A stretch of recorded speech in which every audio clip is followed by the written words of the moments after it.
Hey, I'm Evan, the producer of Get Bakin. Today I'm with Rhea, and I'm the producer of Black It Up. And today we've got a whole lot of recipes to make for you. We've got carrot cake, we've got pumpkin pie, we've got collard greens, and green bean casserole. Let's get baking. Casserole. I don't know, man. I'm excited to try a casserole. What is it with you on casseroles?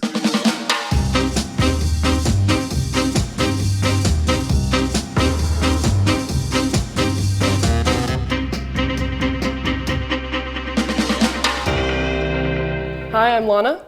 I'm Evan. And today we're going to be making a crustless pumpkin pie. So we're going to start by combining all of our wet ingredients into the bowl. The great thing about this recipe is it's super simple because you just put everything in the bowl and then you put it in the pan and then it goes in the oven. And we've already preheated the oven to 350 degrees. Then we're gonna add 2 eggs into there. Just toss it. 2 teaspoons of vanilla. I don't know if there's 2 teaspoons in here. Hey, we're gonna find out together. A win, there was enough. Okay, what's next? What's next? We're gonna do 2.5 teaspoons of pumpkin pie spice, which is a combination of a bunch of spices. You can look it up or you can buy it fresh from the store as pumpkin pie spice. This is homemade though. Boom. Awesome, we're gonna go ahead and mix that up. And that was our oven preheating, if you heard that. I wish my oven made a sound when it preheats. It doesn't, and it's like, you're just gonna have to guess. Mine's just a loud beep. Then while she is mixing that all up, we're gonna open the Bisquick. And we're gonna go ahead and do 1/2 cup of Bisquick. I like this recipe because I hate pie crust, so this is perfect because if you hate pie crust like me, there is no pie crust. Next, we're gonna go ahead and throw in 3/4 of a cup of sugar. Okay, boom, that's all of our ingredients. Now you mix that all the way in, get it really in there. You don't want any clumps, you want it to all be pretty uniform. Okay, after you get all mixed up, you're gonna go ahead and pour it into your pie dish. So now that that's in there, we're gonna go ahead and throw it into the oven for 50 to 55 minutes or until you can stick a fork into the middle and it comes out clean. Sweet. Hey guys, I'm Heaven. And I'm Phoebe. And today we're gonna be making green bean casserole. It's a really simple, easy recipe, and it's one of my favorite Thanksgiving sides. So we're gonna start with 2 cans of green beans in a bowl.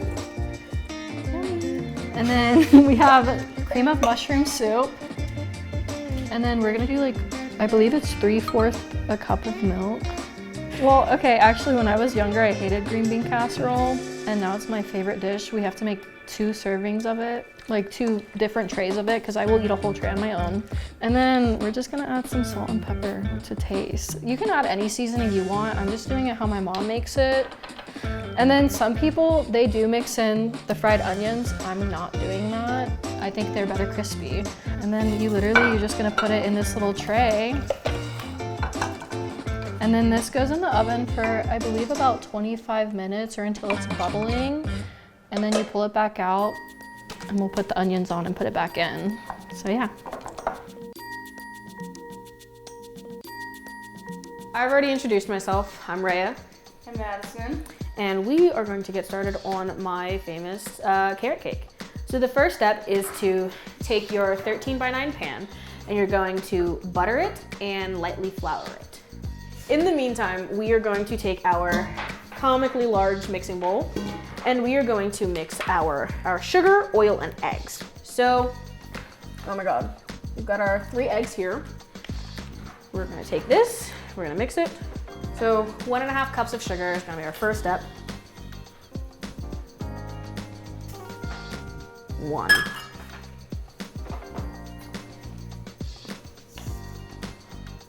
Half-ish.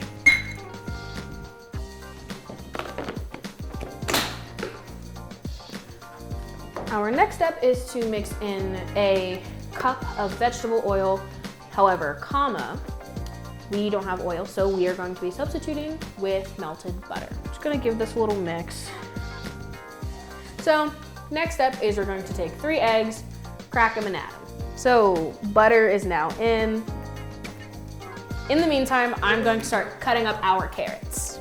So, in our second bowl is gonna go all of the dry ingredients. And so for that, first step is flour. Gorgeous. And then, now we're gonna add 2 teaspoons of ground cinnamon. In the meantime, you're just gonna keep mixing this to add some air bubbles into it. And then we just need 1 teaspoon of, am I mistaken? Vanilla. So I was not mistaken. Now we mix 1 and 2 together. So if you wanna do that. The carrots are gonna bake down, which is why I'm not cutting them too much. And I like to add a little bit of water, just to kind of help with the consistency of the cake. And then I'm gonna add a little bit of carrots into here. All right, guys, this has been in the oven for about 25 minutes. We're gonna take it out and we're gonna add the onions on top. And as I said earlier, you can also mix this in. I just prefer not to because I like my onions crispy, and when you mix them in, they get a little more soggy. And then we're just gonna put it back in and let them kind of toast up. I usually put them in for about 5 minutes. You can do it as long or as little as you need, just depending on how toasty you'd like them. And yeah. So now we're just adding in our baking soda. Put it in there, and then I just put a little bit in there. And that is going to get mixed. In the meantime, I'm cutting up the last of my carrots, which they're going to bake down, so I really don't need to do much cutting. Now we add the last of the carrots. So now all I'm doing here is I'm just slowly adding some water into the mix, just because I like to make sure that it's going to be moist and not dry. So once Madison is done with that, we are just going to scoop it into the pan. And then one of my favorite things to do, which is what my mom taught me. Smack the bubbles. Not even that, but you literally just pick it up and we just drop it. Oh yeah. Okay, and then we're just gonna put it in the oven for about 40 to 55 minutes. And then the way you'll know it's done is when you stick a fork in the middle, and again, comes out solid, comes out dry. It's been about 5 minutes now, and we are going to take this out of the oven. As you can see, our onions got nice and toasted. And yeah, that's about it. You can serve it up, and it's so good, I promise, guys. It's my favorite dish. Try it, give it a try. So the pie has been in the oven, and we're gonna take it out. And we're gonna try to put it in the fridge so it can set up a little more before we dig in. All right, so now it is time to make the cream cheese frosting. So what you wanna do is 1 pack of cream cheese softened. You can't do it hard because it's not gonna work, and it's gonna be a lot harder on you. Opening it up. Yup. Plop her in there. Now, butter, 1/4 cup. Or Also a half a softened. stick. True, or half a stick also has to be softened. And it's best to do this with an electric mixer because your arms will be not happy with you. You gotta add a little bit more vanilla, and then obviously some milk. So if you wanna go ahead, add a little splash of the milk. Measuring with our heart. Yes. About 1 tablespoon. Which- And that's like that much. So now, more vanilla. So we're gonna get started mixing this, and then after a few seconds, we start to add in the powdered sugar.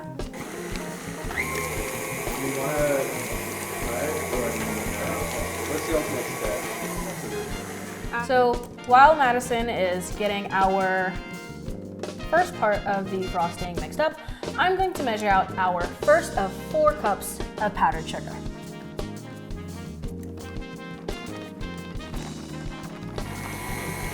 Now we're measuring out cup 2. So we're gonna get these last 3 cups of powdered sugar mixed in. We'll meet you guys back when it's all said and done.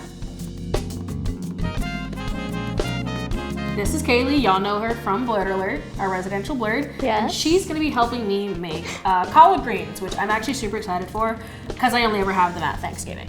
First thing we're gonna do, you gotta have your collards. So I'm gonna have Kaylee wash them. Add your water, get at it. So in the meantime, I'm going to be cutting up a jumbo sweet onion. Always take off the first couple layers of the onion. Just because we want to make sure that we get all the skin off. Once it's a little thick like this, even if it's thin at the top, that's how you know that you've actually hit the onion, and you can keep that. Now, while I'm in the process of chopping these, I'm going to turn on our stove. We are using College Inn 100% natural chicken broth, and that entire thing is going to go into our stove. All right, well that goes in. We're just going to leave it on high and then put our top over it. Coming back, we're just gonna continue to chop up the onions. Some people like to have theirs chopped up super fine. Some people don't. My mom chops them differently every single time. And so you never really know what you're gonna get, and I am A-okay with that. I mean, now the next part is to add in our greens to the pot. So, okay, Kaylee, you got that. Yes, go ahead and put the lid back on. Okay. So basically, the reason why we keep the lid on is just because we want everything to cook evenly and cook thoroughly. So it has been 40 minutes. The cake is now done, and it is time to take it out and see how it's been. Oh, look at that beautiful, gorgeous girl. Safety first, we always turn off the oven as soon as we take it out. And now it's just time to ice, add on a little bit of cinnamon, a little nutmeg. We'll see you soon. So one of the last parts is we are going to go ahead, put the onions into the pot, and then the last thing we're gonna do, add a little bit of salt, a little bit of pepper, a little bit of Mrs. Dash, and we'll be good to go. It'll definitely cook down. It's a lot right now. Yeah. I hate the scraping sound and I apologize in advance. We're gonna give this a little mix. But I'm gonna be adding in a little bit of fine sea salt, Himalayan pink salt, salt-free Mrs. Dash because Lord knows we have enough salt already. And then just a little bit of McCormick pure ground black pepper. Pink salt first. With a heavy hand. Okay. No measurements, just no measurements. We're just gonna, hand. yeah. We're gonna mix it. And now we just mix, and then every couple of minutes, I'm gonna come back to it, add a little bit more flavoring as needed, and then we'll be all good. Now that the cake has been baked, it's been about 40-ish minutes in the oven. The icing, all done, all 4 cups of powdered sugar added, plus a little bit extra. Now, it's just time to add it onto the cake. So if you wanna go ahead and take off the thing, while I go grab the nutmeg and the cinnamon. And now, we scoops. You're doing great, sweetie. And it's okay if it is a little bit clumpy, which as long as you're not having like gigantic clumps, you're fine. I like the little added texture. You guys at home are missing out because this is actually world famous. I have actually been told by probably about half a dozen people that the cake has been so good that they felt like they've died and come back to life. So 6 people told you that? Yeah. 6 people said they liked your cake. so much that they felt like they've died and come back to life. Oh, okay. So now that that's done, we just add a little bit of cinnamon and nutmeg. A little garnish.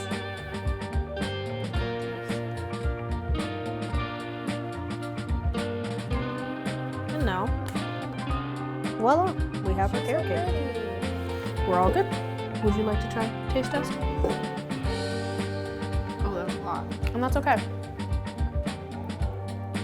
That's delicious cream cheese frosting. Exactly. That's delicious. Delicious? Delicious. Thanks for watching.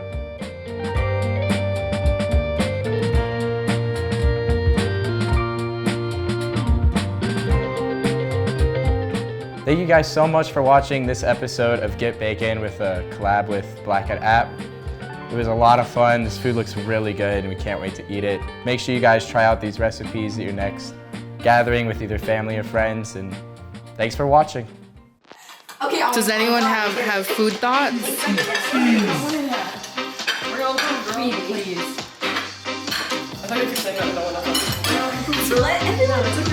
Evan Stoffer, how do you feel about the carrot cake? It's so good. It's the best carrot cake I've ever had. We really appreciate it. Anyone else have any comments on food? The carrot cake, yeah. She ate that one. Ooh, the gravy casserole is actually really good. Stop, my gravy casserole? Yes, I kind of want more, but I... No, go ahead, get more. Like, go ahead. Anyone else have any comments? I'm definitely going to work out. Kevin?